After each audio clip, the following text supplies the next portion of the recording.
अच्छा जी पास पेपर का क्वेश्चन 2 हमारा चल रहा है।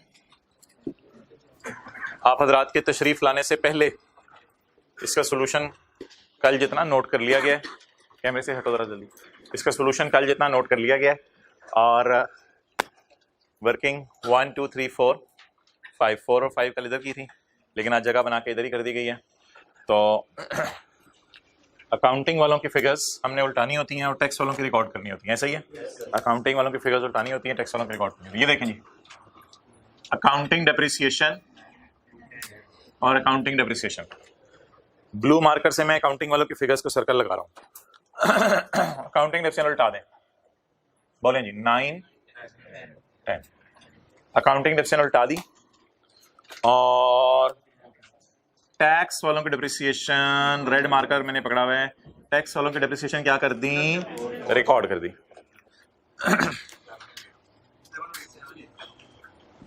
अच्छा जी, अकाउंटिंग वालों का गेन उल्टा दिया और टैक्स वालों का गेन रिकॉर्ड करना। तो अकाउंटिंग वालों का गेन उल्टाने के लिए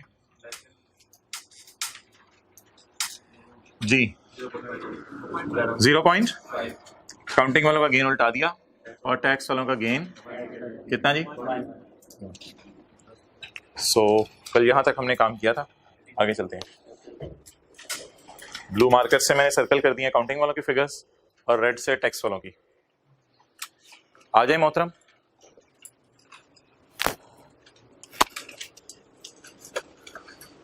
पेज 317 है बुक का, point number 4, AL and capital gain income of 6 million. Capital gain income होती है शेयर्स वगैरह बेचना। तो AL and income capital gain of 6 million on sale of shares of a listed company, this income is माफ from tax. ये income tax से माफ है। तो मोहतरम क्या टैक्स वाले इस पे अभी टैक्स मांगेंगे, अगले साल टैक्स मांगेंगे या कभी टैक्स नहीं मांगेंगे? अगर टैक्स वाले इस पे कभी टैक्स नहीं मांगेंगे तो मुझे बता दें, इनकम जो है गेन कैपिटल गेन हमारे 6 मिलियन का गेन हमारे 11 के प्रॉफिट्स में ऐड साइन के साथ पड़ा होगा, क्योंकि क्या है ये गेन है ना। तो बोले प्रॉफिट तक पहुंचते हुए गेन्स वगैरह क्या हो चुके होते हैं, ऐड हो चुके होते हैं। कोई नहीं, खैर होता है कभी कभी, तो छोड़ें आप इसे। मोहतरम आपने क्या फरमाया जी, बोले आप बताना चाहते हैं रोजाना कि मैं आ गया हूं, फिर जिस दिन मैंने बताया मैं आ गया हूं तो उस दिन आपने कहना कि नहीं रहे। अच्छा, तो प्रॉफिट्स तक पहुंचते हुए गेन्स वगैरह हमने क्या सीखा हुआ है, क्या हो चुके होते हैं, ऐड हो चुके हैं। तो प्रॉफिट्स तक पहुंचते हुए एक्सपेंसेस वगैरह लेस हो चुके होते हैं। तो हमारे इस साल के प्रॉफिट में गेन पड़ा हुआ है, तो इसको माइनस करते हैं यहां से, क्योंकि इस इनकम पे हमने टैक्स जमा नहीं करवाना यार। ओके, अच्छा आप लोग पढ़ाई के अलावा चीजों में टाइम तो नहीं जाया करते? गुड, कैपिटल गेन छोड़ दिया टाइम जाया करना। बड़ी जल्दी बात, ये तो नहीं सोच रहे अगले 2-3 घंटे बच गए। अच्छा, कैपिटल छोटे छोटे जिनको समझ नहीं है उनको ना समझाया करें। कैपिटल गेन एग्जाम्पल बोलें,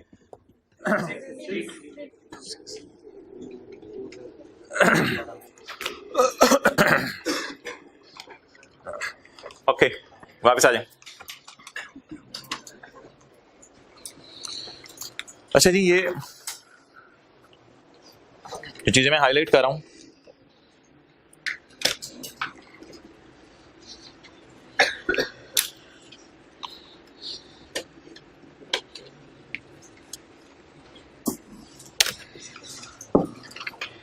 bad debt expense during the year was कितना है, 5। एक्सपेंस और राइट ऑफ कल बताया था टी अकाउंट में कहाँ आना है कि bad debt expense during the year कितना है, 5, और ड्यूरिंग पिछला year 7। Write off during the year, write off पिछला ईयर, अंदाजा, ये अंदाजा होता है एक्सपेंस, और written off actual write off होते हैं जो भागे हैं। Provision for bad debt as on 31 December 2009 was 9 million. हाँ ना, 7.44 नहीं, वो कुछ और है, पता नहीं मैंने जो हाईलाइट किया है। Provision for bad debt as on 31 December 2009 was ₹9 million. तो नो, इस सारे को सामने रखते हुए फोर्थ रो में जगह बना, एक ही दफा बना दे और आगे। अच्छा, अब इस सारे को सामने रखते हुए हम एक टी अकाउंट बनाएंगे जिसका नाम होगा provision for doubtful date account. तो बनाते हैं।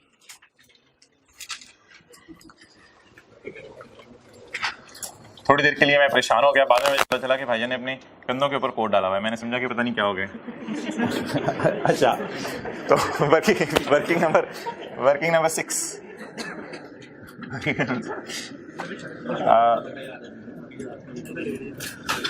Provision for doubtful date account.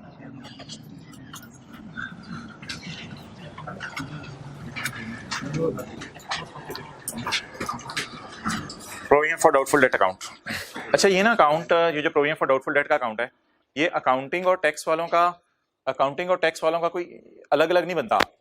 ये अकाउंटिंग और टैक्स वालों का अलग अलग नहीं बनता, ये सिर्फ अकाउंटिंग वालों का बनता है। इसमें कोई टैक्स वालों के मुताबिक अकाउंट नहीं होता, बस एक ही अकाउंट बनता है अकाउंटिंग वालों की नजर में। फिक्स्ड एसेट के तो अकाउंटिंग वालों का अकाउंट अलग बन रहा है, टैक्स वालों का अलग बन रहा है। अच्छा जी, प्रोविजन फॉर डाउटफुल डेट। पहले ओपनिंग या क्लोजिंग बैलेंस कहीं अगर अवेलेबल है वो ढूंढ दे ताकि मैं अकाउंट शुरू कर सकूं, फिर अगली चीजें बात की हैं। Provision for bad debt as on 31 December 9। तो यार 31 दिसंबर 9 के बैलेंस को हमने क्या करना है? हम तो 31/12/11 पे खड़े हैं। 31/12/11 से पिछला साल होता है 31/12/10 और उससे पिछला साल होता है 31/12/9। 31/12/9 का मतलब होता है यकम जनवरी 10। ये बात महसूस कीजिएगा, आपके अंदर उतरेगी। 31/12/9 का मतलब होता है यकम जनवरी 10। साया देखना है, 31/12/9 का मतलब होता है यकम जनवरी 10। 31/12/9 का मतलब होता है यकम जनवरी 10। तो यकम जनवरी 10 हमें चाहिए ना, तो लेट्स स्टार्ट विद यकम जनवरी 10। यकम जनवरी 10 से स्टार्ट करें। ब्रॉट डाउन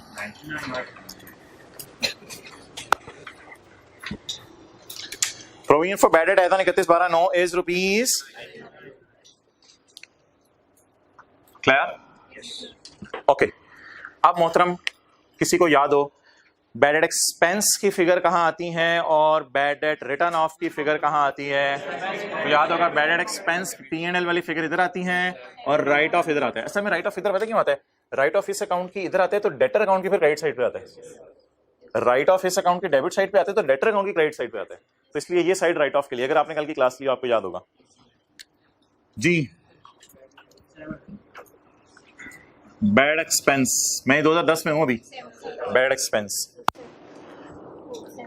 एक्सपेंस बोलें 2010 का 7 और 2010 का रिटर्न ऑफ भी बता दें 4।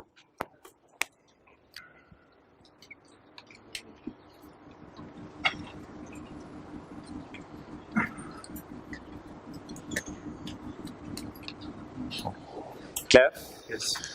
अभी कोई कैरी डाउन निकालने की जरूरत नहीं है। मैं निकालना चाहूं तो कैरी डाउन निकाल सकता हूं, लेकिन निकालने चले साथ निकालने, कोई मसला नहीं। निकालने पहले मिसिंग इन्फॉर्मेशन लिखनी है, लिख लें, कोई मसला नहीं। पहले जो इन्फॉर्मेशन अवेलेबल है, सॉरी पहले जो इन्फॉर्मेशन सवाल में अवेलेबल है वो लिखें, कोई नहीं देखी जाएगी। छोड़ने पर कैरी डाउन वगैरह ये सवाल में नहीं है, ये भी सवाल में नहीं है। लेकिन क्या एक्सपेंस और रिटर्न ऑफ अगले साल का अवेलेबल है? अच्छा, ये एक्सपेंस किस साल का है? ये जो 5 वाला एक्सपेंस आ रहा है। अच्छा, रिकॉग्नाइज क्यों लिखता है? रिकॉग्नाइज इन P&L, रिकॉग्नाइज्ड इन P&L, ये P&L के अंदर रिकॉर्डेड इन P&L। तो recorded in P&L during the year कौन सा साल है? 11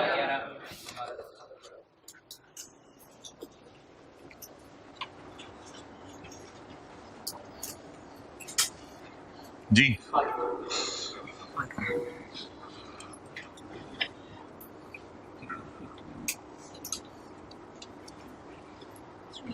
रिटर्न ऑफ 3। अच्छा जी, अब आप हजरात बता दें कि क्या सवाल में दी हुई सारी इंफॉर्मेशन यूज हो गई है?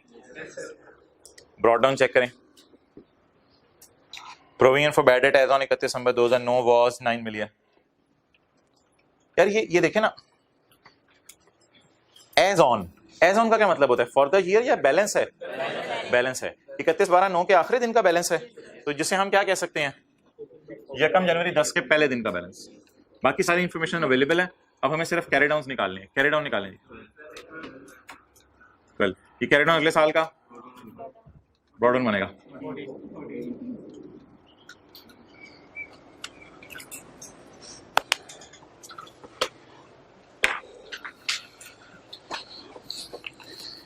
साइड पे जी मोहतरम।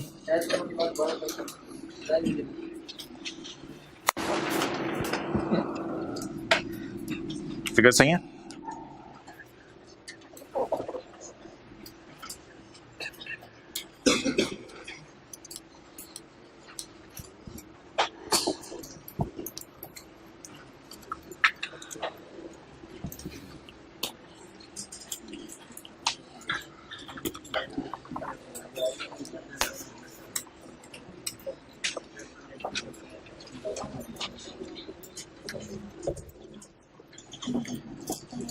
ओके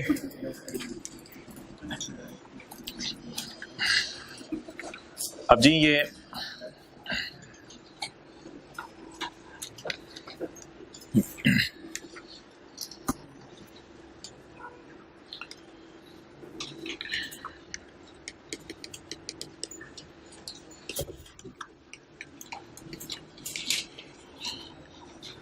मोहतरम ये रिवाइज करते रहा करें अकाउंट जरा। ऐसी प्रोविजन फॉर बैड डेट का अकाउंट होता क्या है? ब्रॉट डाउन इसे कहते हैं बैलेंस एज ऑन, इसे कहते हैं बैलेंस एज ऑन यकम जनवरी। बैलेंस एज ऑन यकम जनवरी ओपनिंग को कहते हैं, ओपनिंग बैलेंस एज ऑन यकम जनवरी। इसे कहते हैं bad debt expense for the year, इसे कहते हैं बैड डेट एक्सपेंस, इसे कहते हैं bad debt written of for the year, इसे कहते हैं क्लोजिंग बैलेंस एज ऑन। इसे क्या कहते हैं? Closing balance as on. और अकाउंट्स में क्या जाता है, यानी हमारे P&L में क्या जाता है, वो जरा मैं कल वाली रिवीजन आपको करवाता हूं, जरा देखते रहिएगा। इधर फोकस, एक सेकंड फोकस कीजिएगा। P&L में क्या जाता है, देखें हमारा पहला साल है बिजनेस का। हमारा अंदाजा है कोई बंदा पैसे लेके नहीं भागेगा साल के शुरू में, जारी बात है अभी बिजनेस तो शुरू हुआ है। साल के एंड पे फर्ज करें हमारे डेटर थे 70 का 10% बना 7, तो हमने कहा एज ऑन 31/12 7 रुपए लेके लोग भाग सकते हैं।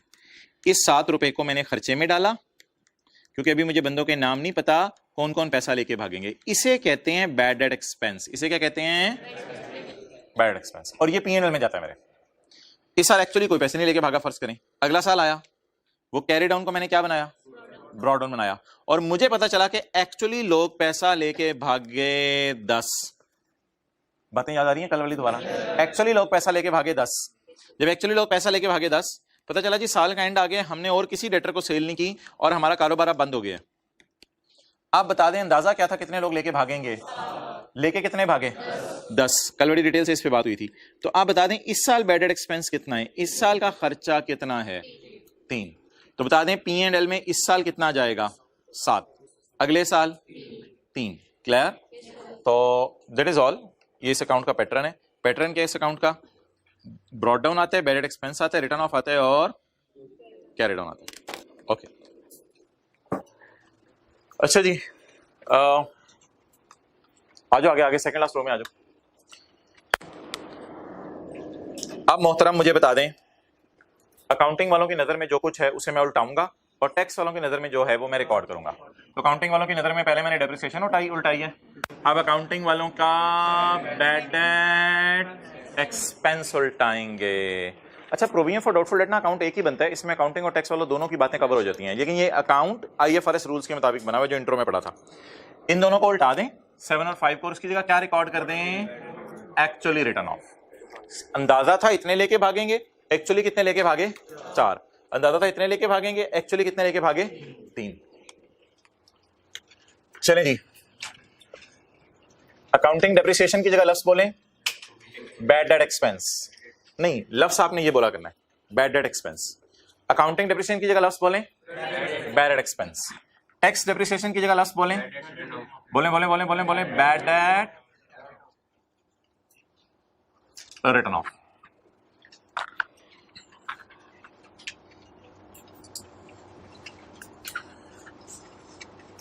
जी कितने बैड एक्सपेंस बताएं? 7 और अंदाजा उल्टा दिया और खर्चा 4 और 3 रिकॉर्ड कर दिया। जी हाँ वो आगे फिगर्स यूज होनी है। अच्छा जी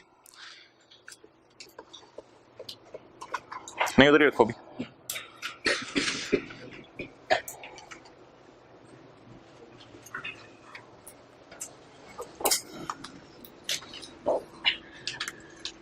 चलो ले आओ। अच्छा मोहतरम आप इधर देखें, ये जो लाइन है ना, ये लाइन मैं एंड पे पढ़ूंगा, स्काई ब्लू वाली, इसको छोड़ने पर। VII भी एक लाइन है, इसको इंशाल्लाह मैं थोड़ी देर में पढ़ता हूँ। एप्लीकेबल टैक्स रेट कितना है हमारा? 35%। सवाल की रिक्वायरमेंट पढ़ने की जरूरत नहीं है। Let's start. करंट टैक्स की वर्किंग जरा मुझे पूरी करवा दें। करंट, अच्छा आपको कल मैंने एक लफ्ज़ बोला था टेम्परेरी डिफरेंसेस और परमानेंट डिफरेंसेस, तो आज मैंने ना जानबूझ के ऐसे ही, आज मैंने जानबूझ के परमानेंट डिफरेंस को रेड मार्कर से लिख दिया और ऐसा कोई खास काम नहीं किया, ऐसे परमानेंट डिफरेंस को रेड मार्कर से लिख दिया, बाकी और कोई ऐसी परेशानी वाली बात नहीं। तो टेम्परेरी डिफरेंसेस कौन से थे? अकाउंटिंग डेफिशिएंट माइनस ना करो, हमारी जगह टैक्स डेफिशिएंट माइनस कर लो। आरजी से फर्क है, अकाउंटिंग वाले कुछ और डेफिशिएट करें, टैक्स वाले कहते हैं नहीं हमारे इस तरह डेफिशिएट कर लो। अंदाजा माइनस ना करो, एक्चुअल माइनस कर लो। तो ये एक आरजी से फर्क है जो विद द टाइम रिमूव हो जाएगा। लेकिन इनकम की अगर मैं बात करूं तो टैक्स वाले क्या कह रहे हैं, ये इनकम आपकी इनकम और कभी भी नहीं है, और कभी भी नहीं है, और कभी भी नहीं है। क्लियर? बैड डेट में तो क्या होगा, आज नहीं मानेंगे तो कल मान लेंगे। कल कब मानेंगे? जब वो एक्चुअली पैसे लेके भागेगा, जब वो एक्चुअली पैसे लेके भागेगा। थोड़ा सा डेप्रिशिएट हमने भी कर लिया, टैक्स वाले कहेंगे थोड़ा सा डेप्रिशिएट चलो आहिस्ता आहिस्ता हम भी कर लेंगे आने वाले सालों में, परेशान ना हो। ओके, तो एग्जेम्प्ट इनकम की खासियत बताएं क्या होती है? ई से मुराद एग्जेम्प्ट इनकम। एग्जेम्प्ट इनकम की खासियत क्या होती है? हम कहते हैं हमारा इनकम है, टैक्स वाले कहते हैं तुम्हारी इनकम कभी भी, ये वैसे ही मैंने रेड मार्कर से लिख दिया, ऐसा जिसकी कोई भी सिग्निफिकेंस नहीं है। 58.5 जी बताएं। 58.5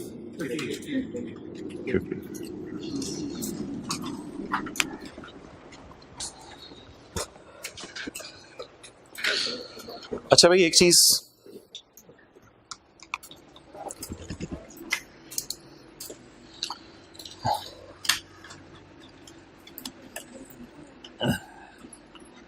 ये समझिएगा जरा,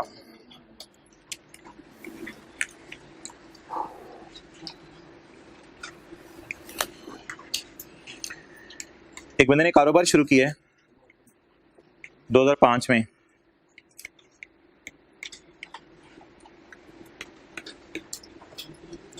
तो 2006 आ गया, 2005 में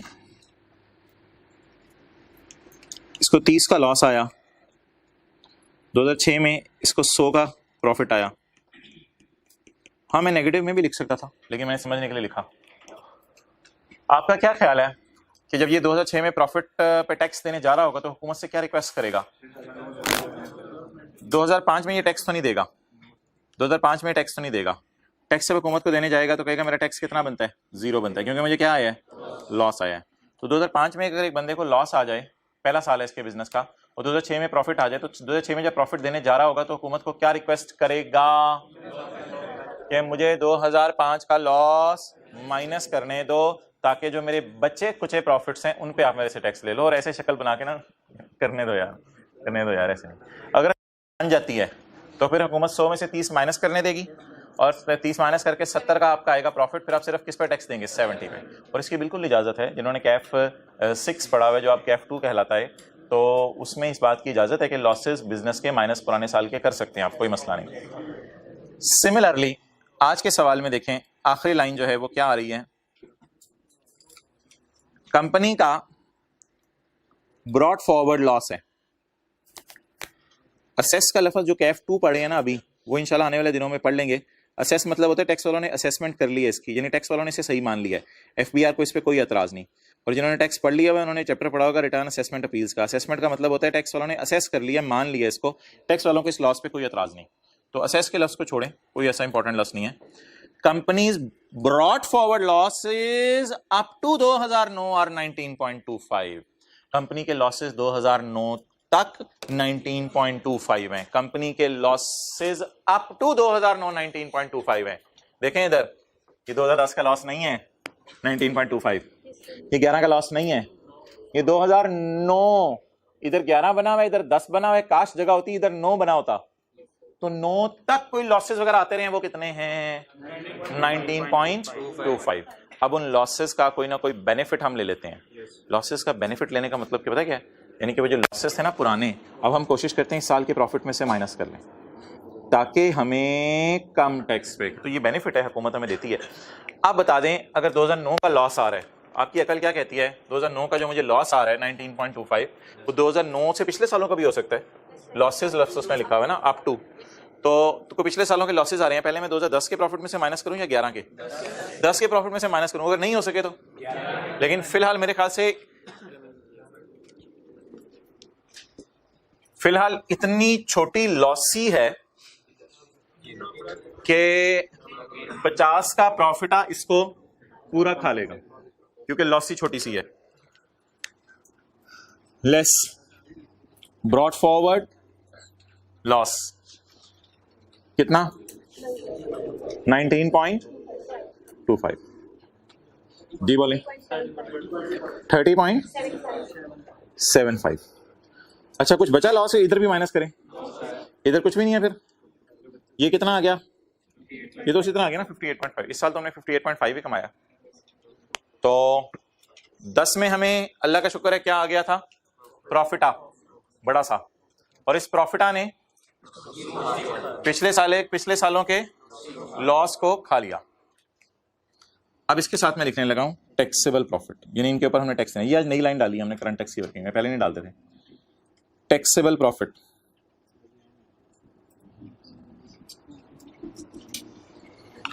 चलें जी, टैक्स रेट सवाल में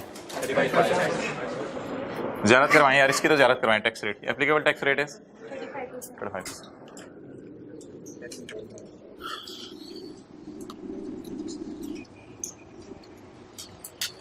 चलें जी लिखवाएं। अच्छा मुझे ना आप एक काम करो, सोल्यूशन के अंदर जो राउंडिंग यूज हुई है ना उसी तरह लिखवाना, ताकि जब मैंने नोट वगैरह बाकी चीजें बनानी हो तो किताब का सोल्यूशन और ये वाला सोल्यूशन आपका मैच ना हो रहा हो। तो फिलहाल सोल्यूशन वाली राउंडिंग बता दो कहां तक की हुई है मैंने। 30.75 पे 35% लगा के 10.76, सोल्यूशन में मैंने 10.8 तो नहीं कर दिया, वैसे 76 ही लिखा हुआ है। अच्छा 58.5 इंटू 35% क्या आ रहा है 20.48। ये जी हमारे टैक्सेस बन गए।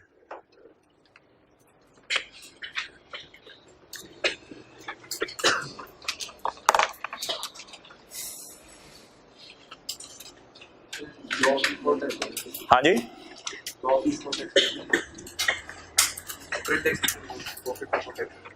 आ सकता है, लेकिन आज तो नहीं आ रहा ना, आ सकता है, आ सकता है। ओके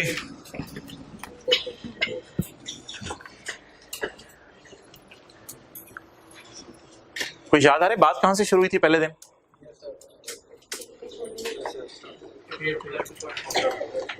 कुछ याद आ रहा है बात कहां से शुरू हुई थी पहले दिन?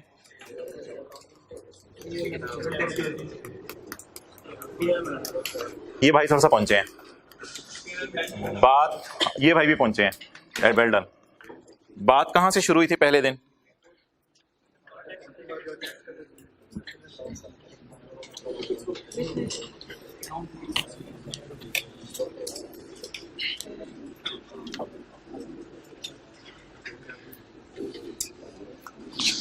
ये सवाल में एक चीज मांगी नहीं हुई मैं बनाने लगा हूं, सवाल में एक चीज मांगी नहीं हुई मैं बनाने लगा हूं। SOCI एप्रिकॉट लिमिटेड है, SO इस सवाल में मांगी नहीं हुई। फॉर ईयर एंडेड 31/12/11 और इसमें 2011 और 2010।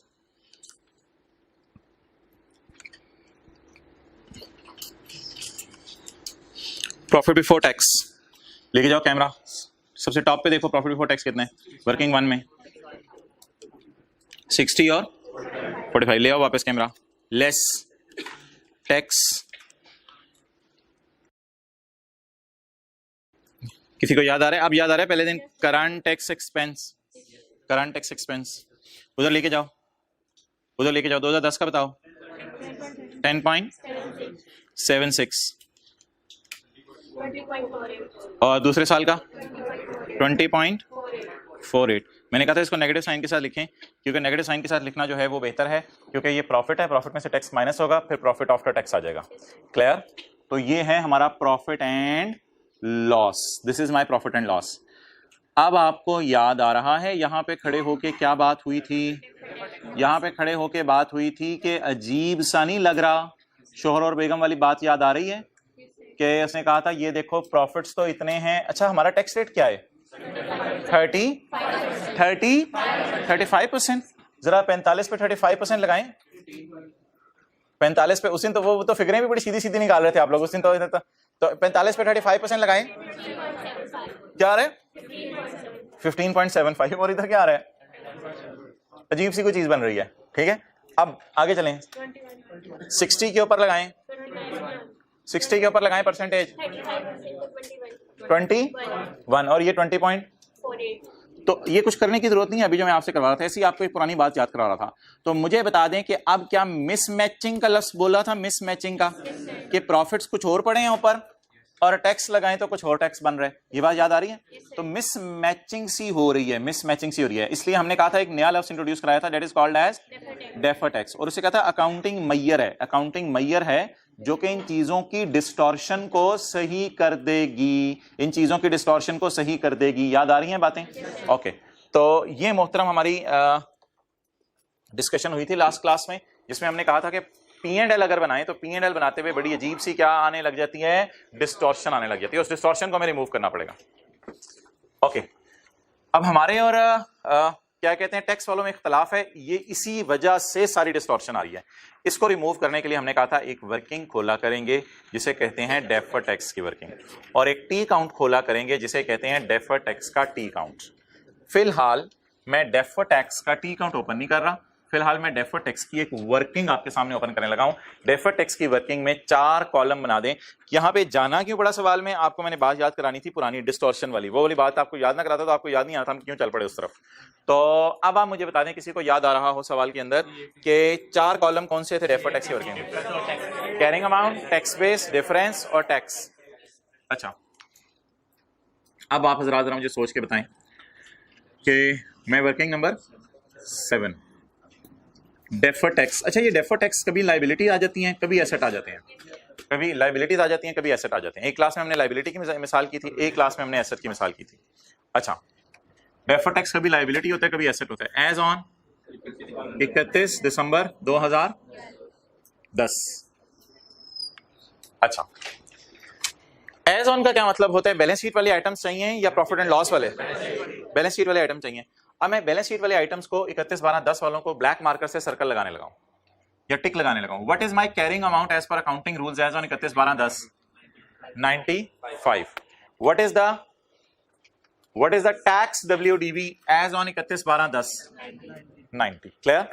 तो if I write down here property, plant and equipment, so I need its carrying amount, I need its tax base, I need difference, I need tax at the rate of 35%. Okay, tell me the carrying amount of property, plant and equipment. देखो देखें इधर मजे की चीज। Tell me the carrying amount of PP as on 31/10? 90। Tell me the tax base या tax WDV of PP as on 31/12/10? As on 31/12/10. Clear? Next, hold on, अगली बात, provision for doubtful debt. Tell me the carried down of provision for doubtful debt to appear in balance sheet as on 31/12/10. Tell me the carry down of provision for doubtful debt as on 31/12/10. 12। Accounting वालों की नजर में साल के आखिर में कितने debtor पैसे लेके भाग सकते हैं? 12 के डेटर पैसे लेके भाग सकते हैं। क्लियर? Okay, next. यार टैक्स वालों की नजर में जरा मुझे सोच के बताएं, टैक्स वालों की नजर में कितने लोग पैसे लेके भाग सकते हैं अंदाजन?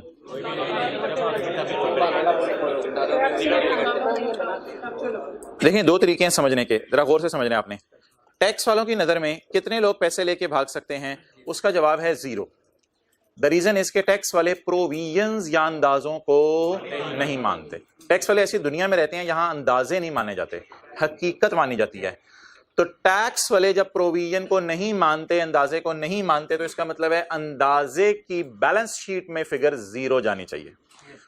और ऐसे ही तंग करने के लिए अगर मैं टैक्स वालों की नजर में एक अकाउंट बनाना चाहूं ना, प्रोविजन फॉर डाउटफुल डेट का, वैसे तो ये प्रोविजन का अकाउंट टैक्स वालों की नजर में एग्जिस्ट ही नहीं करता।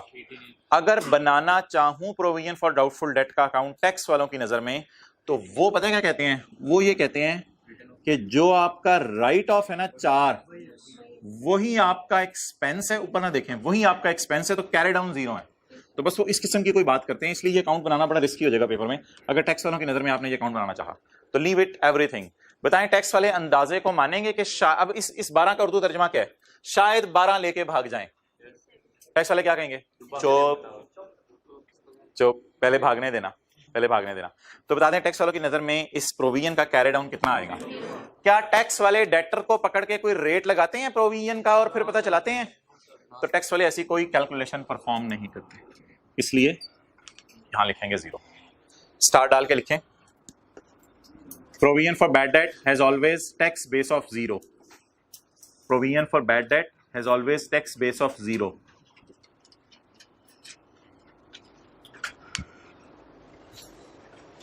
यहां तक नोट कर लें, 0 के ऊपर लिखें provision for bad date has always tax base of 0।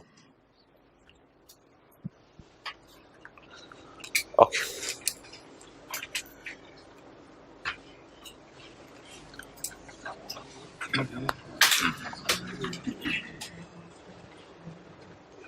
एक छोटी सी बात माजरत, उर्दू में एक और लिख लें इसी 0 को स्टार डाल के।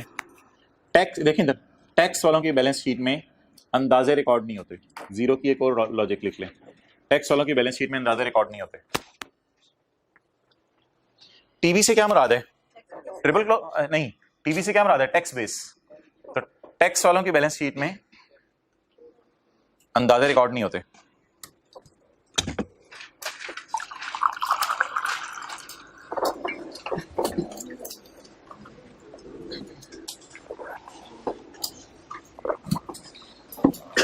ओके, आगे छोड़ें, एक लाइन भी इधर छोड़ दें। Working 8 deferred tax liability slash asset as on 31/12/11 31/12/11 को ये कैलकुलेशन हमें दोबारा करनी पड़ेगी, क्योंकि 2 साल का सवाल है ना। करंट टैक्स की वर्किंग तो 2 साल की है, डेफर्ड टैक्स की वर्किंग भी 2 साल की करनी पड़ेगी। Carrying amount, tax base, difference, tax at the rate of 35%। Okay, हर गाय इधर आए। प्रॉपर्टी प्लान एंड इक्विपमेंट जी हजरात, what is the carrying amount of PP as on 31/12/11? 82.5।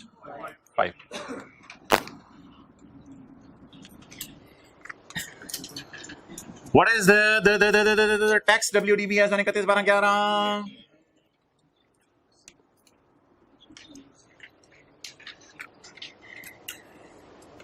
Next is provision. What is the carrying amount of provision for bad debt as per accounting rules as on 31/12/11? As on ना, as on का मतलब ही carry down होता है। कितना? What is the tax balance sheet value of provision for doubtful debt? It will always be 0. Okay.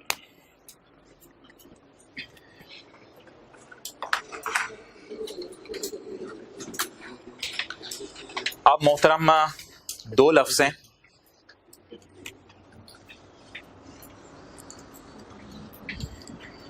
एक लफ्ज़ है taxable temporary difference और इसके बेटे का नाम है रेट लगने के बाद डेफर्ड टैक्स लायबिलिटी, और एक लफ्ज़ है डिडक्टेबल टेम्परेरी डिफरेंस और इसके बेटे का नाम है रेट लगने के बाद डेफर्ड टैक्स एसेट। ये दोनों लफ्ज़ मैं वसूख से कह सकता हूं कि ये जो चार लफ्ज़ मैंने आपके सामने लिखे हैं, ये चार लफ्ज़ और इनका मतलब 100% भूला होगा, इसलिए हम हालांकि इस लफ्ज़ को एक्सप्लेन किया गया था पहली एग्जांपल जो हमने की थी डेप्रिसिएशन वाली, और इस लफ्ज़ को एक्सप्लेन किया गया था जब ग्रेचुटी वाली एग्जांपल करवाई थी क्लास में तब, लेकिन कोई मसला नहीं, खैर है, छोड़े परे। इन चारों लफ्ज़ों को आज हम दोबारा देखते हैं क्योंकि ये मेन चीज़ें हमारे स्टैंडर्ड की, तो इन चारों लफ्ज़ों को आपने आज दोबारा देखना है। Okay, let's start from here, यहां से स्टार्ट करते हैं। डिफरेंस का नाम क्या होगा ये मैंने डिसाइड करना है, और एंड पे फिर लायबिलिटी बननी है या एसेट बनना है वो मैंने डिसाइड करना है। एक चीज से आपको लायबिलिटी या एसेट याद आ जाएगी, एक छोटी सी बात करने से फौरन आपको लायबिलिटी और एसेट तो कम से कम याद आ जाएगा कि 100 सवाल मिले 94 करके सोया, लायबल फील करूंगा। यहां से शायद आपको थोड़ी थोड़ी बातें याद आ रही हों, और 100 सवाल मिले 106 करके सो गया तो फिर तो मैं एंटाइटल्ड फील करूंगा, फिर मैं एसेट फील करके सोऊंगा। क्लियर? तो इट डिपेंड्स कि डेटा क्या है। ओके, अच्छा जी, अब आप मुझे बता दें जी, ये 95 और 90 के साथ फ्यूचर में क्या होना है, ये सोचें। ये तरीका हुआ करेगा सोचने का कि 95 और 90 के साथ फ्यूचर में क्या होना है। अब आपने मेरे साथ थोड़ा सा कंसंट्रेट करना है, तकरीबन 40-45 सेकंड लगेंगे, बात जो है समझ आ जानी है। अकाउंटिंग वाले फ्यूचर में इस बीवी को डेप्रिशिएट करेंगे और अकाउंटिंग वाले अपनी बीवी डेप्रिशिएट करेंगे, और यार बस मैं यही मिसाल यूज करूंगा, मेरी मर्जी। अकाउंटिंग वाले अपनी बीवी डेप्रिशिएट करेंगे और टैक्स वाले अपनी बुक वैल्यू डेप्रिशिएट करेंगे। क्लियर? ऐसा ही है। अब आप मुझे बता दें अगले सालों में अभी तो हम 2010 में खड़े हैं ना, 11, 12, 13, 14, 15, 16, 17, 18, 19, कभी ना कभी तो ये एसेट फुली डेप्रिशिएट होगा। अकाउंटिंग वाले अगले सारे सालों में कितना डेप्रिशिएट करेंगे? 95। और टैक्स वाले अगले सारे सालों में कितना डेप्रिशिएट करेंगे? 90। तो जब अकाउंटिंग वाले अगले सालों में 95 डेप्रिशिएट करेंगे और टैक्स वाले अगले सालों में 90 डेप्रिशिएट करेंगे, तो अगले सालों में अकाउंटिंग डेप्रिसिएशन की फिगर ज्यादा होगी, 95 होगी। विजुलाइज करें अगले साल, अगले सालों में अकाउंटिंग डेप्रिसिएशन ज्यादा होगी और टैक्स डेप्रिसिएशन 5 रुपए से। तो जब अगले सालों में अकाउंटिंग डेप्रिसिएशन करंट टैक्स की वर्किंग में ज्यादा होगी, तो अकाउंटिंग डेप्रिसिएशन ज्यादा होने की वजह से करंट टैक्स की वर्किंग में जब भी कभी अकाउंटिंग डेप्रिसिएशन बढ़ जाए, टैक्स डेप्रिसिएशन अगले सालों में कुछ ऐसा सिनेरियो होगा, इधर 95 पड़ा होगा, मिसाल दे रहा हूं, और इधर पड़ा होगा 90, तो अगले सालों में अकाउंटिंग वाले डेप्रिशिएट ज्यादा कर रहे होंगे, टैक्स वाले कम डेप्रिशिएट कर रहे होंगे। इस वजह से अगले सालों के प्रॉफिट्स 5 रुपए से बढ़ जाएंगे। बस ये लॉजिक है, अगले सालों के प्रॉफिट्स 5 रुपए से। तो इसका मतलब है ये जो डिफरेंस आया है इस पे हमें टैक्स देना पड़ेगा। क्यों? जब प्रॉफिट 5 से बढ़ेंगे तो 5 रुपए is taxable in future. This 5 is बोलें taxable in future. This 5 is taxable in future. Why taxable? इधर लिखूं 95, इधर लिखूं 90, इधर आएगा 5 तो टैक्सेबल है, 5 तो पॉजिटिव आया, 5 तो टैक्सेबल है, तो it is called as taxable in future. Clear? इसलिए इस 5 का नाम बताएं, टैक्सेबल टेम्परेरी डिफरेंस। ये जी टैक्सेबल टेम्परेरी डिफरेंस। और एक और बात बता दें, इधर देखें, मैं खड़ा किस दिन हूं फिलहाल? 31/12/10 को। फ्यूचर में टैक्सेबल फिगर्स आ रही हैं तो मेरी तो जान निकल जाएगी, फिर मैं तो उसके लिए अपने आप को क्या फील करूं? लायबल फील करूं। फ्यूचर में अगर टैक्सेबल फिगर्स आ रही हैं नजर, क्या मुझे नजर आ रहा है फ्यूचर में 5 रुपए यहां ज्यादा पड़े होंगे, तो क्या फ्यूचर में ज्यादा टैक्स देना पड़ेगा मुझे? तो फ्यूचर में टैक्स देने के लिए अपने आप को क्या फील करूं? तो लायबिलिटी को बुक करना है, हमने लायबिलिटी को बुक करना है, तो डेफर्ड टैक्स। और वैसे भी यार एक चीज जब डिसाइड होगी तो इसके बेटे का नाम हमेशा यही होगा। फ्यूचर में ज्यादा टैक्स देने, तो टैक्स देने के लिए अपने आप को हमेशा क्या लोग फील करते हैं? लायबल फील करते हैं। इसलिए इसका नाम बोलें डेफर्ड टैक्स लायबिलिटी। 5 इंटू 35%, 1.75।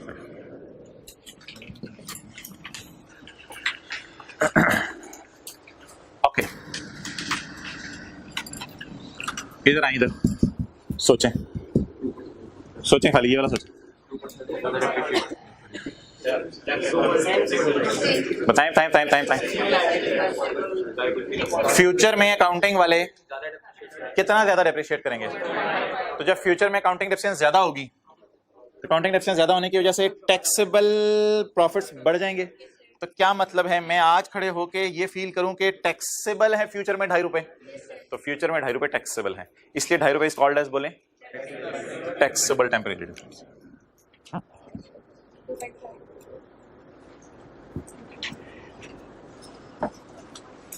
और टैक्सेबल फ्यूचर में मैं अगर अपने आप को फील कर रहा हूं तो टैक्सेबल का मतलब है टैक्स देना पड़ेगा। टैक्स देना पड़ेगा क्या मतलब है, खुशी या लाइबिलिटी? लाइबिलिटी। 2.5 इंटू 0. कितना किया? अच्छा 0.875।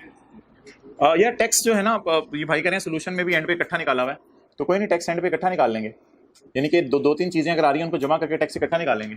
तो कोई नहीं, आप ये वाला भी काट दें जो आपने निकाला है, कोई मसला नहीं। ओके, टैक्स इकट्ठा निकाल लेंगे। अच्छा, अब आप मुझे ये बता दें, लेकिन आपने नाम अपने समझने के लिए यहां लिखना है तो लिख सकते हैं, इसके बेटे का नाम क्या होगा? Deferred tax liability. Okay, next अगली चीज मैं ये भी करा देता हूं, लेकिन ये मैं पहले कराने लगा जरा ना, समझाने में आसानी होगी मुझे ये वाला साल। अच्छा यार, बिल फर्ज इधर देखें, इस 14 के साथ फ्यूचर में क्या होना है? फ्यूचर का सोचना है। घर वाले क्या कहते हैं आप लोगों को? फ्यूचर का सोचो। किसका सोचो अपने? तो हमने भी यहां आके डेफर्ड टैक्स की वर्किंग में घर वाले बन जाना है, तो हमने क्या करना है? फ्यूचर का सोचना है। इस 14 के बारे में बोलें, किसका सोचना है? यार मैं एक for the sake of discussion future में आपके सामने शो कर दूं, फ्यूचर आपके सामने शो कर दूं। ब्रॉड डाउन कितना आ गया जी? बिल फर्ज अगले साल मैंने कारोबार बंद किया और वही 14 लोग पैसे लेके भाग गए। बिल फर्ज अगले साल मैंने कारोबार बंद कर दिया और वही 14 लोग पैसे लेके भाग गए। जो अंदाजा लगाया था वो बिल्कुल अंदाजा एग्जैक्ट सही निकला। अब आप मुझे बता दें, क्या जब मैं यहां खड़ा हूं, ये 14 रुपए मेरे पास अभी हैं, ऊपर देखने दे, मैंने अंदाजा लगाया हुआ ये 14 रुपए, क्या मैं ये नहीं कह सकता this 14 is deductible in future? ये 14 टैक्स वाले मुझे अगले सालों में माइनस करने देंगे जब एक्चुअली पैसा लेके लोग भागेंगे। सोचें सोचें सोचें सोचें सोचें, क्या इस 14 के बारे में मैं कह सकता हूं? वैसे तो फ्यूचर में आपके सामने शो नहीं कर सकता, लेकिन for the sake of discussion अगर मैं फ्यूचर ओपन करूं आपके सामने, तो ये कैरी ऑन अगले साल का क्या बनेगा? बिल फर्ज मैंने सोचा कारोबार बंद कर देता हूं, चलो कारोबार बंद कर दिया, सब खत्म करो काम, बस लोगों का इंतजार करो पैसे दे जाएं। वही 14 लोग पैसे लेके भाग गए। क्या ये 14 कभी ना कभी, जैसे ये 7-12 रुपए इधर आया था, इधर आके थोड़ा सा इसमें भी रिटर्न ऑफ में गया था, तो ये क्या ये 14 कभी ना कभी राइट ऑफ होगा? कब राइट ऑफ होगा? जब लोग, मुझे बता दें, क्या मैं 31/12/11 को खड़े होके सोच सकता हूं कि ये 14 कभी ना कभी लोग लेके भागेंगे? जब भागेंगे तो राइट ऑफ एक्चुअल होगा, और जब राइट ऑफ एक्चुअल होगा तो फिर करंट टैक्स की वर्किंग में सोचें फ्यूचर में इस 14 के साथ क्या सुलूक होगा? डिडक्ट होगा या ऐड होगा? सोचें सोचें सोचें। बस एक बात मुझे बता दें जिसके बाद मैं अपनी बात खत्म करने लगा हूं, ये 14 अगले सालों में राइट ऑफ होगा जब लोग पैसा लेके भागेंगे। ये सोच लें, सोच लिया? जब ये राइट ऑफ होगा तो राइट ऑफ करंट टैक्स की वर्किंग में क्या करते हैं? माइनस करते हैं। अच्छा, अब आप मुझे बता दें, मैं बड़ा कॉन्फिडेंस से फिक्रा बोल सकता हूं कि this 14 is as per accounting rules, however it will be deducted when they will actually run. It will be deducted when debtors will actually run. क्या मैं कह सकता हूं it is deductible in future in current tax working in the form of bad debt written off? क्या ये मैं कह सकता हूं this 14 is deductible in future in the form of bad debt written off in future when debtors will actually run away with the money? Therefore this 14 is not deducted it is deductible in future. तो उधर आपको भी याद आ रहा है, मैं कह रहा था 95 में 5 ज्यादा पड़ा है तो यहां टैक्सेबल बन जाएगा। इधर अब ऐड वाली फिगर तो नहीं ज्यादा। This 14 will be deductible in future in the form of bad debt written of. इसलिए बताएं इस 14 का क्या कहते हैं? डिडक्टेबल। 14 और 0 का डिफरेंस 14। टैक्सेबल इन फ्यूचर, इसमें मुझे टैक्स देना पड़ेगा फ्यूचर में, इसमें मुझे टैक्स देना पड़ेगा फ्यूचर में, इस पे टैक्स नहीं देना पड़ेगा। जब ये डेटर भागेंगे तो टैक्स वाले भी मान जाएंगे ये राइट ऑफ है। तो जब राइट ऑफ माइनस होगा तो उससे प्रॉफिट कम हो जाएंगे, जब प्रॉफिट कम हो जाएंगे तो ये टैक्स सेव हो जाएगा। इसलिए इसका नाम फिर हम इन द एंड क्या रखेंगे? Deferred tax asset. ये हमें ये हमेशा खुशी खुशी देके जाएगा। जब भी टैक्स सेव होगा तो ये खुशी देके जाएगा हमें। बोलें जी क्या नाम रखें? और यही 12 के साथ भी फिक्रा बोल दें। दिस 12 फिलहाल तो हम अकाउंटिंग वालों ने रिकॉर्ड कर लिया है, लेकिन it is deductible in future. It is deductible in future जी। 12 डिडक्टेबल टेम्परेरी डिफरेंस।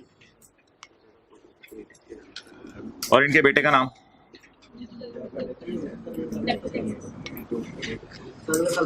हाँ, वो फिर और बात है, वो इनकम में आके वो ऑटोमेटिकली सब मैनेज हो जाता है। ओके चलें जी, आखिरी बात आज की जब आपने गौर से सुननी है।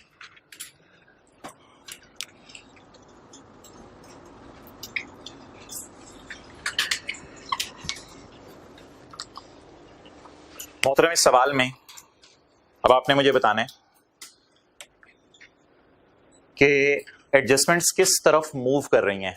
ऐसे एडजस्टमेंट्स मूव कर रही हैं कि टैक्सेबल वाली चीजें भारी लग रही हैं आपको, या ऐसे एडजस्टमेंट्स मूव कर रही हैं या डिडक्टेबल वाली चीजें भारी लग रही हैं। ये अब आपने तो है वो देखा करना है। और ये कैलकुलेटर पे प्लस माइनस का चक्कर नहीं है, सिंपल सी बात है। तो ये टैक्सेबल वाले गांव से कितने लोग आए हुए हैं? 5। डिडक्टेबल वाले गांव से कितने लोग आए हुए हैं? 12 आए हुए हैं। तो ये जो गांव से मुख्तलिफ लोग आए हुए हैं, तो किस गांव के लोग इंशाल्लाह जीत जाएंगे?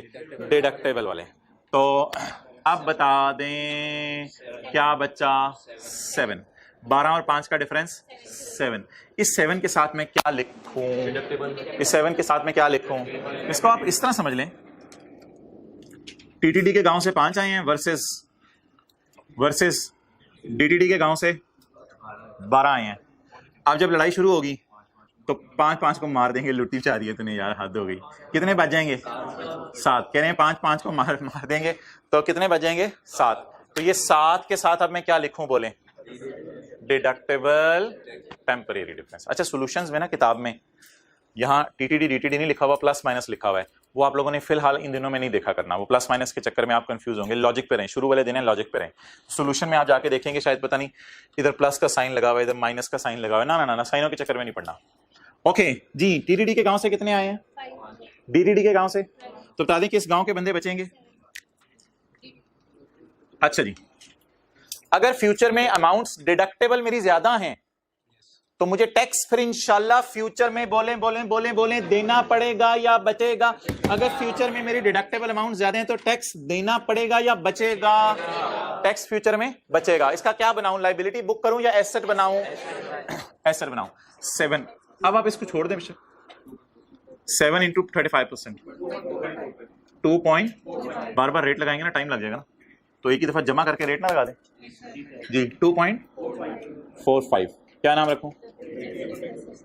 Deferred tax asset as on 31/12। Okay next, आगे जी। अगले साल इस गांव के कितने लोग आए हैं? 2 भेजे हैं और एक आधा भेजा उन्होंने बंदा, तो 2.5 इधर से आ गए। और इस गांव से कितने आए हैं? 14 आ गए। तो काटो काटें दोनों को। क्या बचे जी? 11.5। 11.5 क्या बचा?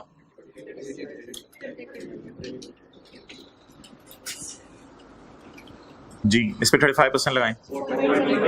4.03 राउंड कर दिया। Deferred tax asset.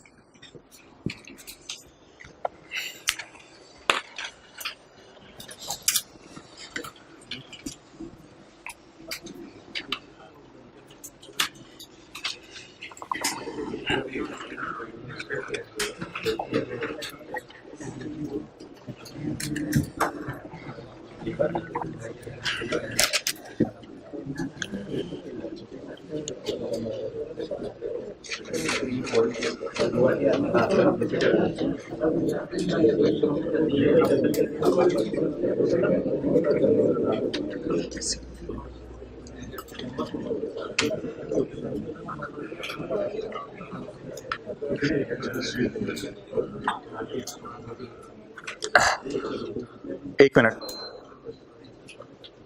अच्छा ले आओ इधर। अच्छा ये ना बड़ी आसान सी बात है, एक बात आपने गौर से सुननी है, फिर आपको ये बात बड़ी मजे की लगेगी। साल का एंड आता है ना, साल का एंड, तो बैलेंस शीट बनती है इंट्रो की क्लास वाली। तो किसी वजह से हम लायबल फील कर रहे होते हैं, किसी वजह से हम एंटाइटल्ड फील कर रहे होते हैं। क्या मतलब? इंट्रो की क्लास में ना बैलेंस शीट में लोन नजर आ रहा था, तो आप लायबल इसलिए फील कर रहे थे कि लोन लिया हुआ है, और इंट्रो की क्लास में बैलेंस शीट में डेटर नजर आ रहे थे, आप एंटाइटल्ड इसलिए फील कर रहे थे कि आपने चीजें बेची हुई हैं। तो मैं क्या बात कर रहा हूं दोबारा सुनिए, आपने फोकस नहीं कर रहे थे आप लोग। इंट्रो की क्लास में जो बैलेंस शीट जब आपके सामने बनती थी, तैयार होती थी, तो बैलेंस शीट तैयार होकर जब गर्मा गर्म आपके सामने आती थी, ताजा ताजा खस्ता, तो उसमें कहीं कहीं आप एंटाइटल्ड फील कर रहे होते थे उस बैलेंस शीट में। अब समझ आ रही है बातें? कहीं कहीं लायबल फील कर रहे होते थे, आपको नजर आता था लोन, आप कहते थे मैं लायबल फील कर रहा हूं। कोई पूछता था क्यों? यार उधार लिया हुआ है। चलते चलते चलते चलते आपको नजर आते थे डेटर करंट एसेट्स में, आप कहते थे यार मैं इतने रुपए का अपने आप को एंटाइटल्ड फील कर रहा हूं। यार ये क्या मतलब एंटाइटल्ड फील कर रहे हो अपने आप को? यार मैंने चीजें उधार पे बेची हुई हैं। तो देखें साल के एंड पे कुछ चीजें ऐसी होती हैं जिनके लिए अपने आप को हम लायबल फील कर रहे होते हैं, और कुछ चीजें ऐसी होती हैं साल के एंड पे जिनके लिए अपने आप को एंटाइटल्ड फील कर रहे होते हैं, और फिर बैलेंस शीट में रेलेवेंट जगहों पे उनकी पार्किंग भी होती है। तो इस टॉपिक में अगर थोड़ा नाम मुश्किल हो गया, deferred tax liability, deferred tax asset, तो परेशानी वाली क्या बात है यार? साल के एंड पे कुछ चीजों के लिए अपने आप को लायबल फील कर रहे होंगे, और साल के एंड पे कुछ चीजों के लिए अपने आप को एंटाइटल्ड फील कर रहे होंगे। जिनके लिए लायबल फील कर रहे होंगे उनका नाम क्या रख दिया? Deferred tax liability. और जिनके लिए अपने आप को एंटाइटल्ड फील कर रहे होंगे उनका नाम क्या रख दिया? जैसे उधर लोन के लिए लायबल फील करते थे, डेटर के लिए एंटाइटल्ड फील करते थे। सिमिलरली ट्रांजैक्शंस की नेचर समझ लेते हैं। अब ऐसे एक 2 मिनट रिवीजन भाई सब। अरे इधर 1 मिनट देखिए, कुछ चीजों के लिए लायबल फील करे होंगे, कुछ के लिए एंटाइटल्ड। कैसे?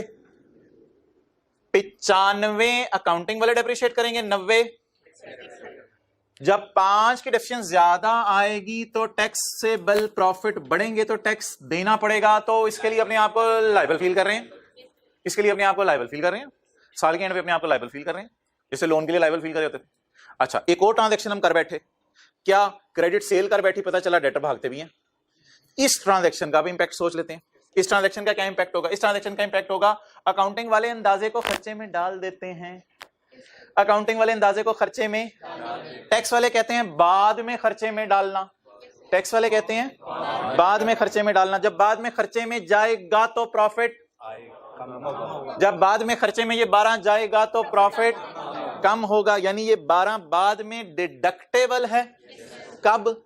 तो जब ये 12 डिडक्टेबल है फ्यूचर में, तो डिडक्ट होने की वजह से फ्यूचर के प्रॉफिट्स मेरे कम कर देगा। जब फ्यूचर के प्रॉफिट्स कम हो जाएंगे तो टैक्स मुझे फ्यूचर में इंशाल्लाह सेव हो जाएगा।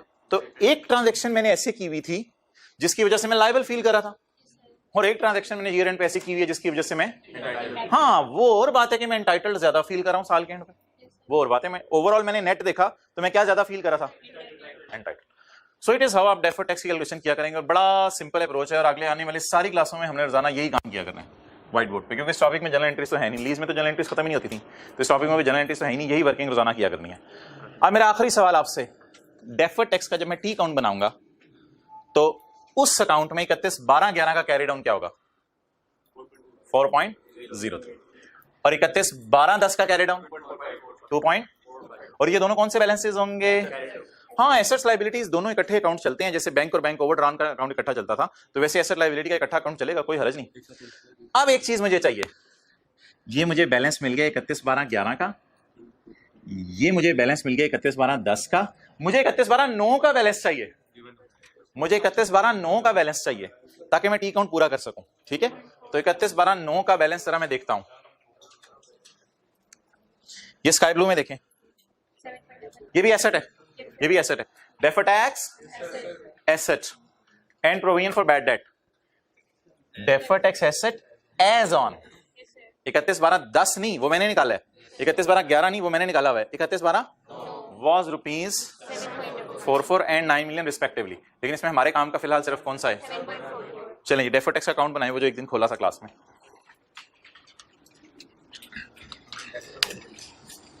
Working number 9। अच्छा, अब आप हजरात ने ना जरा अटेंटिव रहने और देखना है अकाउंट कैसे बनता है। देखते रहिएगा। डेफर्ड टैक्स एसेट का अकाउंट स्लैश लायबिलिटी भी लिख सकते हैं, लेकिन फिलहाल मैं एसेट ही लिख रहा हूं। वजह पता क्या है? क्योंकि ओपनिंग भी एसेट है और क्लोजिंग भी सारे एसेट ही हैं। तो ब्रॉड डाउन बताएं, ब्रॉड डाउन 31/12/9 लिखूं या यकम जनवरी 10? यकम जनवरी 10 लिख लेते हैं। डेफर्ड टैक्स एसेट यकम जनवरी 10। एसेट एसेट कितना जी? 7.44। सबर अभी कैरी डाउन लिखने हैं पहले। इस अकाउंट में पहले कैरी डाउन लिखा करेंगे जी।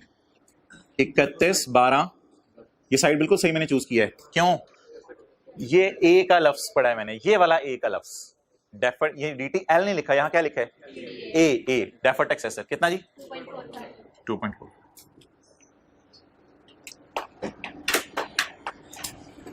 क्लियर? अच्छा जी, इस कैरी डाउन को अगले साल का ब्रॉड डाउन ला लें। ये काम जनवरी 11 ब्रॉड डाउन 2.45। क्लियर? ये कहां से आया कैरी डाउन? वर्किंग 7। और इसका क्या अवेलेबल है carry down? 31/12 carry down working 8 4.03। Okay, अब मोहतरम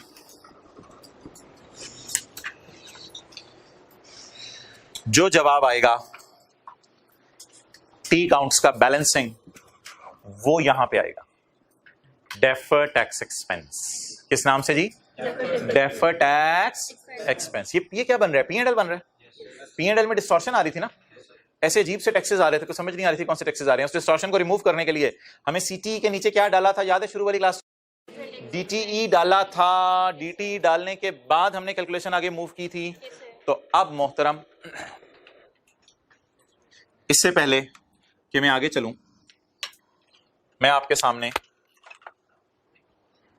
जो मेरी बैलेंसिंग फिगर्स आनी है ना, इसकी मैंने जर्नल एंट्रीज करनी है। तो पहले मैं जर्नल एंट्रीज की जगह बना लूं। इस टॉपिक में 2 जर्नल एंट्रीज हुआ करेंगी बस, एक CTE की और एक DTE की।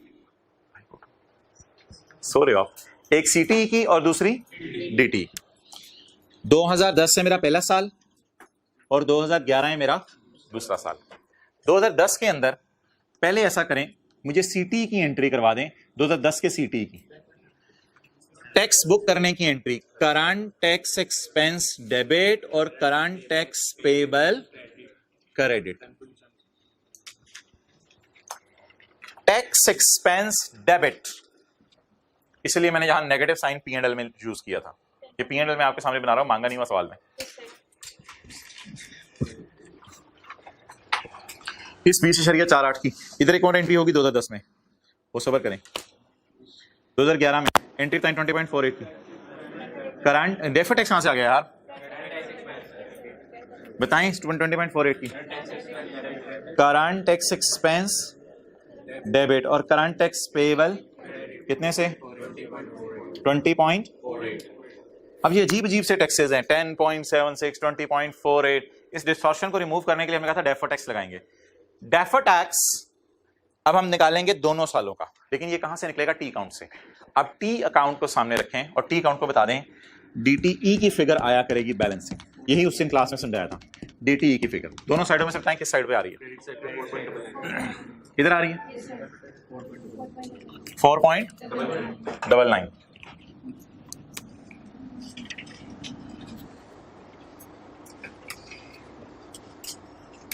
अच्छा, दूसरी साइड पे निकालें। डेबिट साइड पे 1.58। डेबिट साइड पे शुक्र है, अपोजिट साइड पे आगे दोनों कॉन्सेप्ट समझ आ जाएंगे जी। 1.58। ओके, अब जी आप हजरात ने मुझे जर्नल एंट्री करवानी है इसकी, जरा हिम्मत और हौसले के साथ जर्नल एंट्री करवानी है। बोलें बोलें बोलें। हिम्मत और हौसले की क्या जरूरत है? इंट्रो पड़ी भी है। ये वाला अकाउंट जो भी है ना, ये वाला अकाउंट क्रेडिट, ये अकाउंट जो भी है, और ये डेबिट, DTE डेबिट और DTA बोलें DTE डेबिट और DTA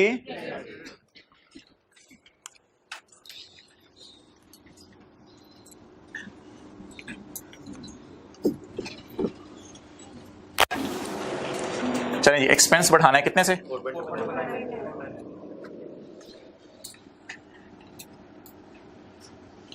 4.99। क्लियर?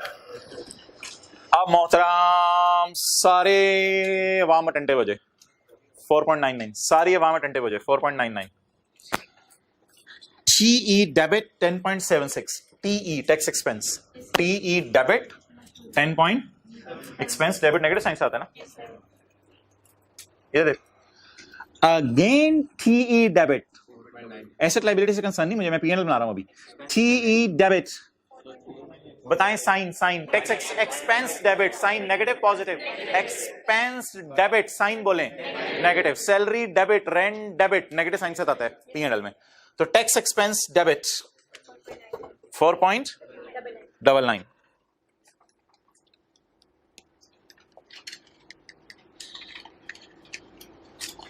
क्लियर? 4.99 कराएं जरा टोटल। हाँ जी 15.75 it is my current and deferred का टोटल। अच्छा यार मुझे एक चीज बताएं, कुछ लोगों ने देख ली होगी वैसे मेरे ख्याल से। इधर देखें हमने कहा था टैक्स रेट हमारा कितने परसेंट है? 35%। तो जब प्रॉफिट मेरा 45 है तो टैक्स भी 35% पे ही बुक होना चाहिए, टैक्स भी 35 पे बुक होना चाहिए। जरा 45 पे 35% डरते डरते लगाएं। अभी तो आपने दोनों को टोटल करके देखना, पहले दोनों को टोटल करके देखे, लेकिन अब डरते डरते लगा के देखें, यही जवाब आ रहा है। इसका मतलब है इस सारी लंबी एक्सरसाइज के बाद जो हम चाह रहे थे कि अकाउंटिंग रिजल्ट्स हमारे डिस्टॉर्ट हुए हुए नजर आ रहे हैं वो सही हो गए। कैसे सही हो गए? प्रॉफिट कितना? 45। इमरान खान ने रेट कितना बताया हुआ है? 35%। तो कितना टैक्स बुक होना चाहिए?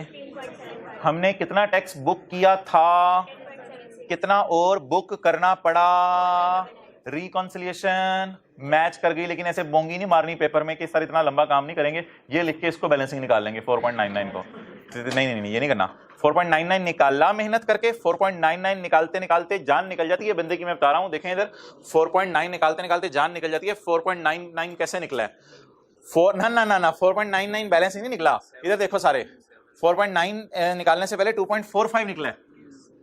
2.45 से पहले पता होना चाहिए था ये जीरो होती है। 2.45 से पहले पता होना चाहिए था TTD और DTD क्या होते हैं, और फिर उनका डिफरेंस होता है, फिर उस पर रेट लग के ये 2.45 निकलता है। तो ये 2.45 यहां निकला है बड़ी मेहनत से, उसके बाद जाके 4.99 आपका बैलेंसिंग आया। क्लियर? तो ये जो प्रॉफिट एंड लॉस में साथ बना रहा हूं, सवाल में मांगा नहीं हुआ था, तो यहां पे डिस्टॉर्शन रिमूव होती हुई नजर आ रही है। चलें जी अगला साल,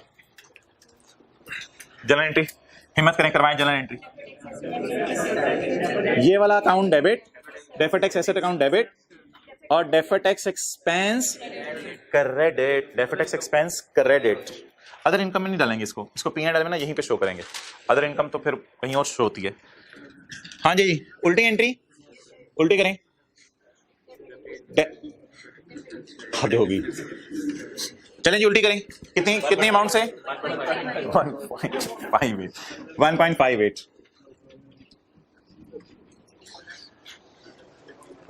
clear? Yes sir. 1.58।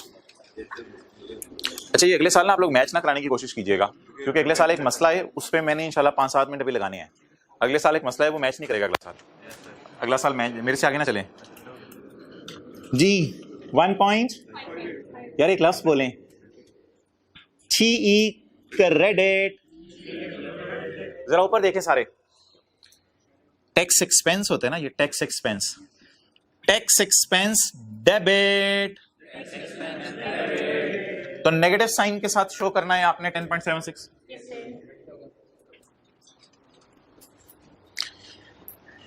Tax expense debit, तो कौन सा साइन? टैक्स एक्सपेंस डेबिट, तो कौन सा साइन?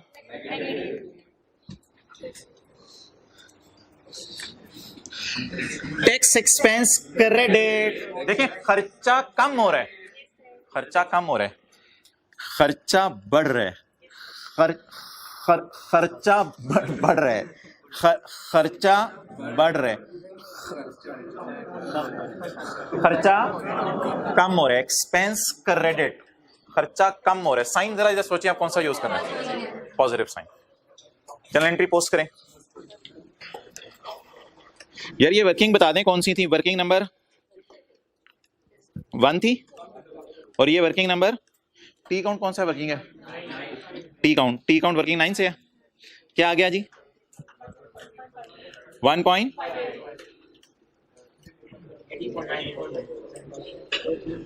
पॉजिटिव सा शो करना है ये। अच्छा नेगेटिव 20.48, पॉजिटिव 1.5 है कैलकुलेटर पे, नेगेटिव 18.90। अच्छा आप लोगों ने ना 60 के ऊपर 35% लगा के नहीं चेक करना। मैं नहीं वो चेक नहीं करना। 60 के ऊपर 35% लगा के चेक नहीं करना किसी वजह से। तो मोहतरम प्रॉफिट आफ्टर टैक्स आ गया ये बिजनेस का। अच्छा यार ये देखना, ये लाइन खाली होती है ऐसे ही है ना, ये लाइन खाली होती है। ये तो सब टोटल है ना, यहाँ कुछ नहीं आएगा, यानी इंग्लिश नहीं आएगी यहाँ। ये कह रहा हूँ यहाँ कोई इंग्लिश नहीं आएगी। यहाँ असल में ये टैक्स है, टैक्स के तोड़ के 2 हिस्से किए हैं, सीटी डीटी। इक्वल नहीं आया, मैंने कहा क्या कहा इक्वल नहीं आएगा जवाब मैंने क्या कहा है मैंने, थोड़ी देर में बताता हूँ। अच्छा अभी आप लोग ये निकालें, ये प्रॉफिट आफ्टर टैक्स को छोड़ें, इसका क्या क्या करना है निकाल लेंगे फिर कभी, अभी छोड़ें फिलहाल, लीव इट। ओके अब सवाल की रिक्वायरमेंट पढ़नी है। सवाल की रिक्वायरमेंट छोड़ दें, चलें सवाल की रिक्वायरमेंट छोड़ें। नोट बनाना है, नोट का फॉर्मेट किसी को याद हो? नोट का फॉर्मेट किसी को याद हो? देखें मोहतरम, ये तो क्या है, नोट है। ये देखें यहां से लेके यहां तक ये क्या है, P&L, SOCI है। और इसके ऊपर क्या पड़ी होगी? पीबीटी के ऊपर sale, cost of sale, gross profit, सब कुछ पड़ा होगा। ये तो profit and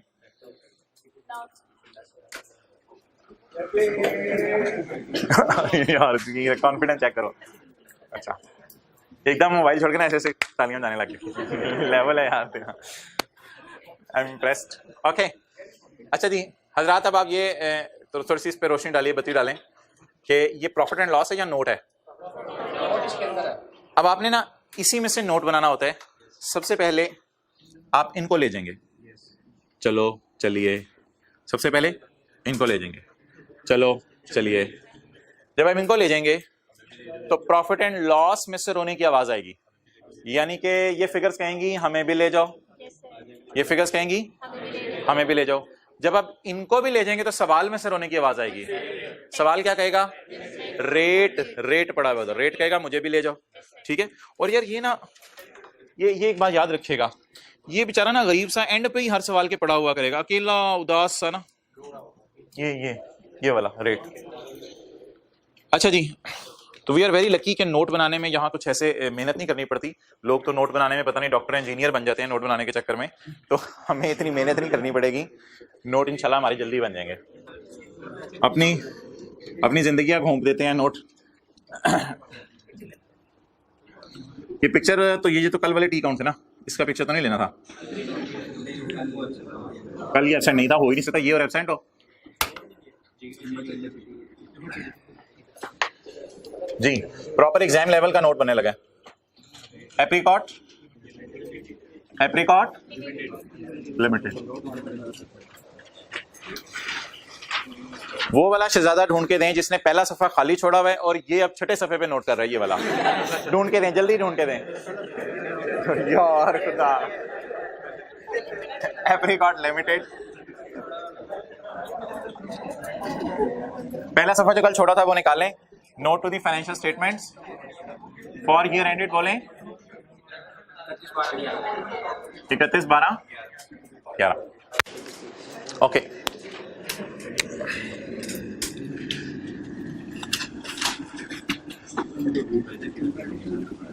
taxation may be note number 7.1 tax expense नहीं, इंग्लिश वगैरह कोई नहीं है इसमें। Tax expense 2011 2010।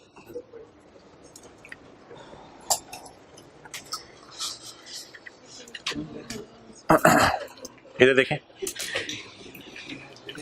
इन्हीं चारों फिगर्स को एग्जैक्ट इन्हीं साइंस के साथ लेके जाना होता है और टोटल भी यही कर देना होता है 18 और 15.75, इन्हीं चारों फिगर्स को लेके जाना होता है।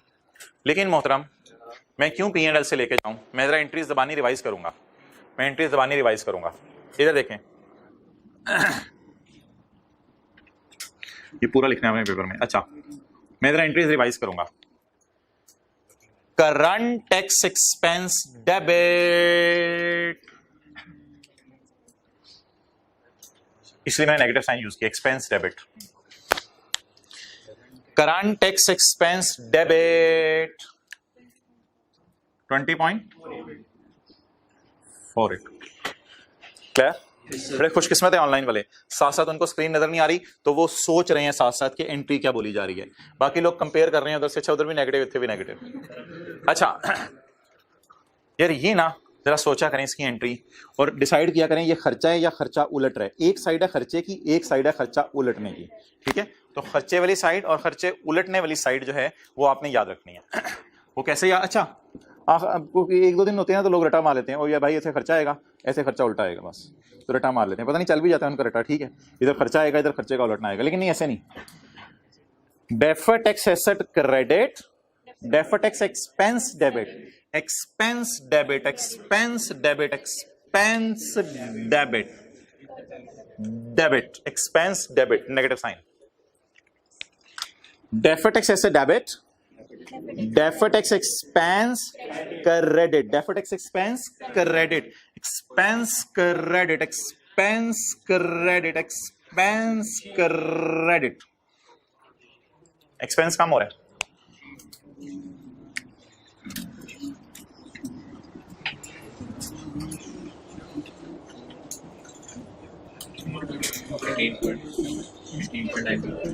कितना 90 15.75। ओके, अच्छा जी, अब कहां से रोने की आवाज़ आ रही है? टैक्स से जल्दी जल्दी आपको रोने की आवाज़ें आ गई टैक्स रेट से। मुझे P&L से रोने की आवाज़ें आ रही हैं। 60 को लेके जाना है और 45 को।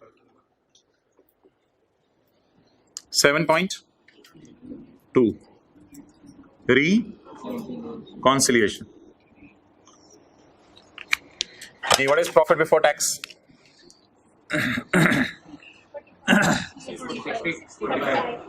अच्छा, इसको ना सीट बेल्ट पहना देनी है वरना दोबारा रोने लग जाएगा।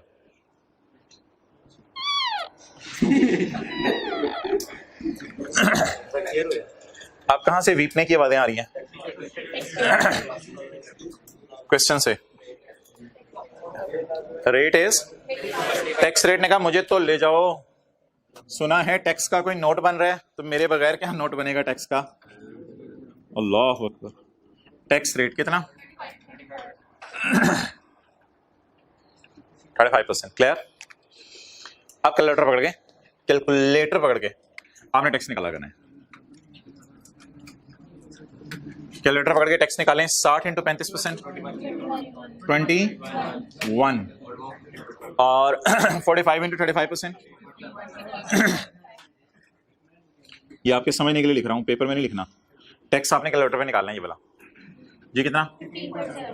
15.75। अब हजरात ये बता दें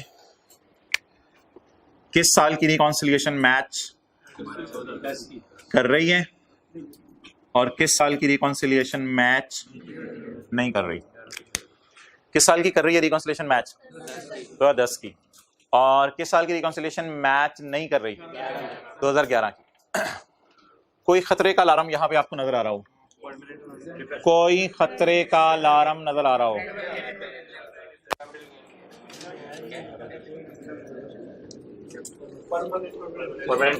तो मोहतरम, जिस तरह इंट्रो की क्लास में अनप्रेजेंटेड और अनक्रेडिटेड चेक्स रिकॉन्सिलिएशन आउट हुई हुई को इन कर देते थे, हमारे से नहीं होती थी, वैसे हो जाती थी जो किताब के सोल्यूशन होते थे उनमें। अच्छा तो जैसे इंट्रो की क्लास में अनप्रेजेंटेड और अनक्रेडिटेड चेक्स रिकॉन्सिलिएशन को इन कर देते थे, इस टॉपिक में परमानेंट डिफरेंसेस इस रिकॉन्सिलिएशन को इन कर दिया करेंगे। असल में ना परमानेंट डिफरेंसेस को हम इधर लेके नहीं जाते, इधर सिर्फ कौन से डिफरेंसेस होते हैं, taxable temporary difference, deductible temporary difference, इधर सिर्फ हम टेम्परेरी डिफरेंसेस को लेके जाते हैं।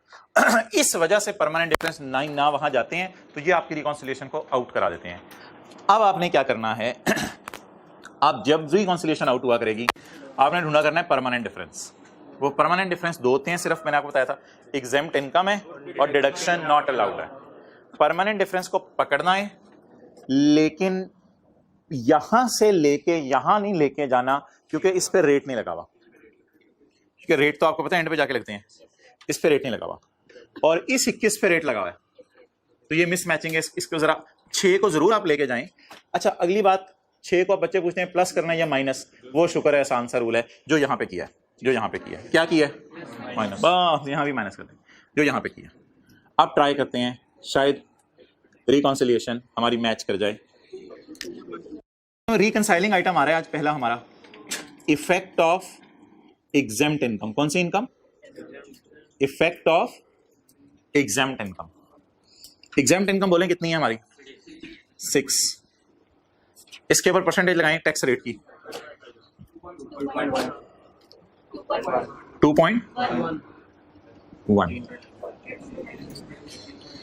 18.9 मैच कर गया, मैच कर गया।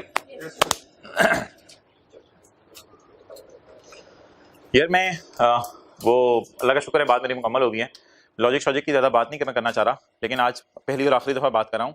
लॉजिक क्या है रिकंसाइलिंग आइटम की, सुन लें, लॉजिक सुन लें रिकंसाइलिंग आइटम की। हम लोग पता क्या समझ रहे थे कि 60 के प्रॉफिट्स हमने कमाए हैं तो उन पे 35% टैक्स देंगे हुकूमत को। हुकूमत ने कहा नहीं, हुकूमत ने कहा नहीं, 60 के प्रॉफिट्स में से ऐसा करो ना 6 पे ना टैक्स दो मुझे, बाकियों पे दे दो 18.9। हमने कहा ठीक है ठीक है ठीक है। अगेन मैं कह रहा हूँ कि लॉजिक शॉजिक मैंने डिस्कस करनी नहीं है, ना मेरा कोई ऑब्जेक्टिव है इस वक्त लॉजिक डिस्कस करने का, लेकिन हल्की सी लॉजिक जरा एक दफ़ा सुन लें। हमने कमाए कितने प्रॉफिट्स, तो हमने सोचा था 60 पे 35% हुकूमत को दे देंगे, यार हम अच्छे बच्चे हैं सच बोलते हैं, 60 पे 35% दे देंगे। हमने टैक्स निकाल के रखा अपना 21।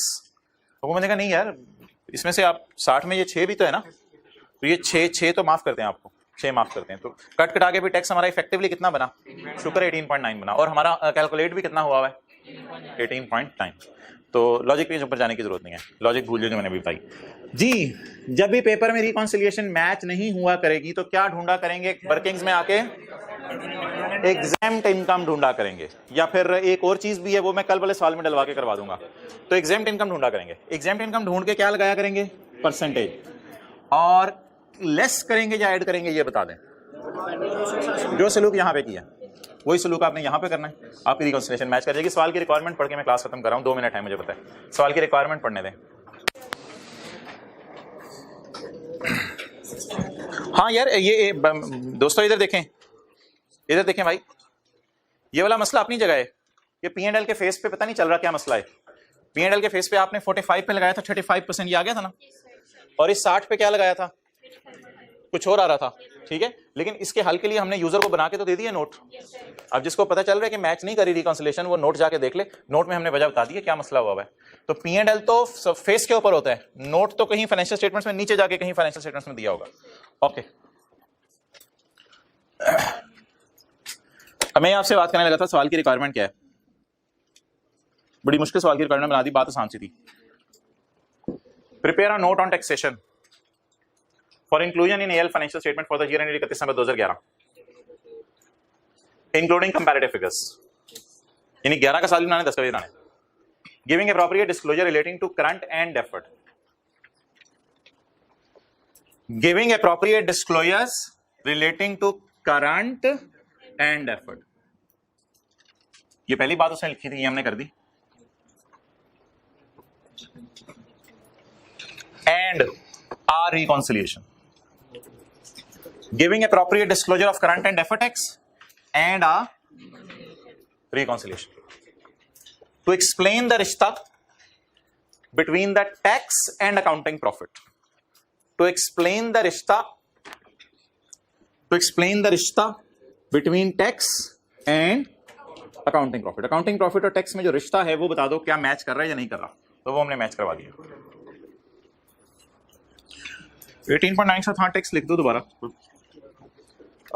इधर लाइन। यार क्या करेंगे, कल भी होमवर्क नहीं था, आज भी होमवर्क नहीं है, तो पास्ट पेपर का क्वेश्चन 2 आपको आज दोबारा करना पड़ेगा होमवर्क में, यही वाला सवाल। और एथिक्स आपको भूल गए होंगे, पहले वाले 5 जो फंडामेंटल परसों पढ़े थे वो भी आपको रिवाइज करने होंगे। ठीक है, ये दोनों चीज़ें काफ़ी हैं, एथिक्स रिवाइज करें और ये करें।